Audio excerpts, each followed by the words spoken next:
Kamu tahu perasaan itu. Kamu berada di tempat yang tidak asing, tapi semuanya agak aneh. Ada orang asing mengejarmu, petunjuk jalan terlihat tak masuk akal. Kamu biasanya mencari ponselmu, tapi tidak menemukannya.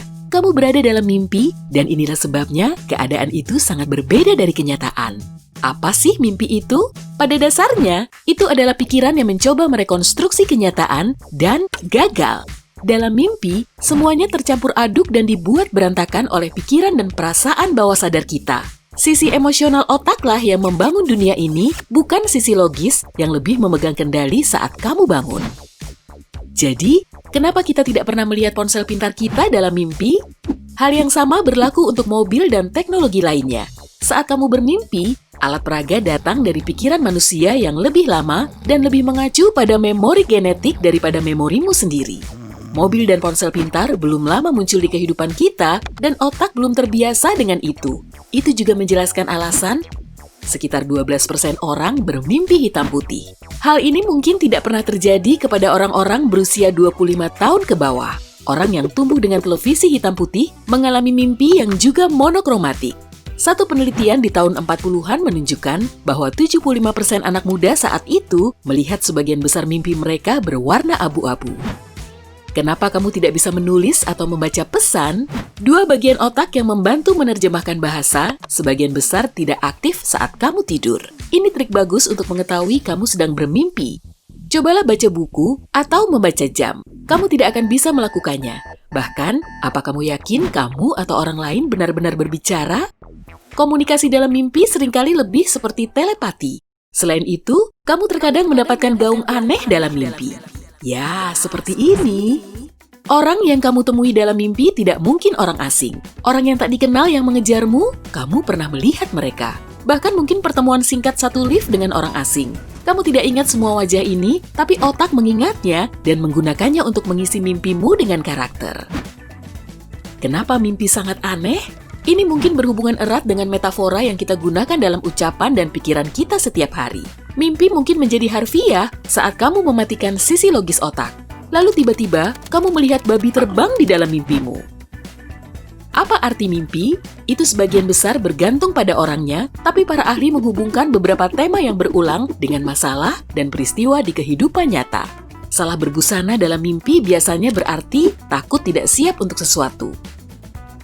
Jatuh bisa menandakan kecemasan dan perasaan di luar kendali. Gagal ujian dalam mimpi bisa berarti kamu terlalu menekan dirimu dan stres. Sedangkan untuk terbang, kamu merasakan banyak kebebasan dan harapan tentang sesuatu dalam hidup. Tidak ada yang namanya malam tanpa mimpi. Bahkan, kita melihat beberapa mimpi dalam satu malam. Tidur memiliki tahapan, dan itu mungkin saja salah satu dari dua jenis, REM dan non-REM. Artinya, tidur dengan gerak mata cepat, dan ya, matamu bergerak sangat cepat saat kamu ada dalam fase tidur ini. Sebagian besar mimpi terjadi selama fase tidur REM. Kamu melalui beberapa fase ini dalam satu malam, masing-masing lebih lama dari yang sebelumnya. Lalu, kenapa sulit sekali mengingat mimpi? Bagian otak yang membantu membentuk ingatan tertidur terakhir dan mungkin yang terakhir bangun. Bagian ini butuh waktu hingga 2 menit setelah kamu bangun untuk beraksi. Tapi pada saat itu, kamu sudah melupakan sebagian besar mimpimu. Mimpi lain hanyalah refleksi dari kegiatan biasa. Jadi, mimpi itu tidak berkesan. Kamu bisa melatih diri untuk mengingat mimpi. Di pagi hari, buat catatan tentang mimpimu dalam 2 menit pertama setelah kamu bangun. Tulis tangan catatan itu dengan pena dan kertas untuk memperdalam efeknya tanpa gadget.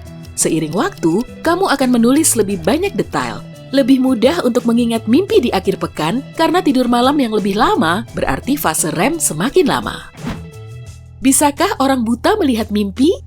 Mimpi biasanya visual, tapi orang yang buta sejak lahir masih mengalami mimpi yang dipenuhi dengan bunyi, suara, dan bahkan bau. Orang yang kehilangan penglihatan pada suatu waktu dalam kehidupan mereka melihat mimpi visual tapi memudar setelah bertahun-tahun. Bagian otak yang memproses informasi visual menjadi kurang aktif seiring waktu. Orang buta yang melatih otak mereka untuk mengingat rupa benda bisa melihat lebih baik dalam mimpi. Bisakah mimpi membantumu belajar lebih baik? Benar, ini ada hubungannya dengan otak menyaring informasi itu dan menyimpan data yang dibutuhkan.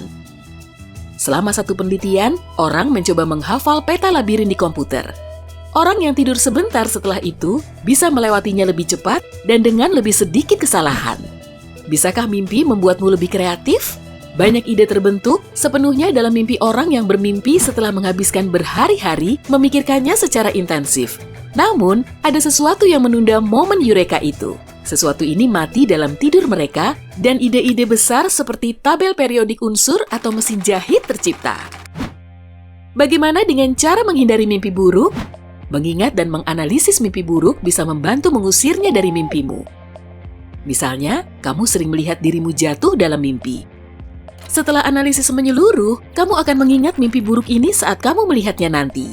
Dengan itu, kamu akan bisa mengubah hasil kejadian dan memegang kendali. Misalnya, mulai terbang atau mendarat di gummy bear raksasa. Apapun yang muncul di otakmu. Apa ada perbedaan antara mimpi buruk dan teror tidur? Jika kamu tiba-tiba terbangun dari mimpi buruk dan tubuhmu berkeringat, kamu mungkin mengalami teror tidur, bukan mimpi buruk. Itu terjadi saat alarm dalam pikiranmu berbunyi ketika kamu beralih ke tidur nyenyak. Pada saat ini, tubuh terjaga, tapi pikiran tidak. Teror tidur biasanya terjadi pada waktu yang sama tiap malam. Jadi, kamu bisa mencegahnya. Para ahli mengatakan, kamu bisa mengatur alarm 30 menit sebelum waktu ini untuk mengatur ulang tidurmu. Bisakah kamu membuat dirimu bermimpi indah? Hal yang kamu pikirkan sebelum tertidur punya dampak besar pada mimpimu nantinya. Agar mimpimu indah, hindari memikirkan pekerjaan atau apapun yang mengganggumu.